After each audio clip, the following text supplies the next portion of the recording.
But I do think there have been those times where it hasn't worked out. I had a press conference where I had a $2 million grant, and the labor secretary was in town to give a grant for jobs training. And I checked with the media a half hour before the press conference, and they were all saying they're coming. TV, radio, newspaper, print. This was a little bit more recent. Dude, what are you doing? And what ended up happening in that case was our press event was 2 blocks from the county jail.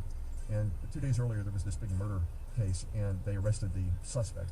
So they were having the perp walk, as they call it, at the county jail at the exact time of our press conference. Well, that normally wouldn't be a problem for a business story. But what ended up happening was, since we were so close, and this was happening in real time, the assignments desks told their reporters, don't go to that press conference, go to the perp walk. So we are standing there. I told the client, yes, I called them 20 minutes ago. They said they're coming, and here they are. They're not here. We literally had a client. We had the Secretary of Labor. We had no media in attendance.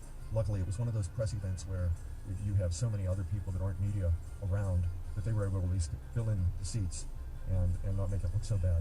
But it was one of those press conferences. What are you fucking doing, dude? Myself to any client when they want to do a press conference, only do it if you really have to. And I tell them that story, and I say just be prepared. Anything could happen the day of. And remember that you don't control the universe. At the end of the day, public relations is about managing it, but you can't.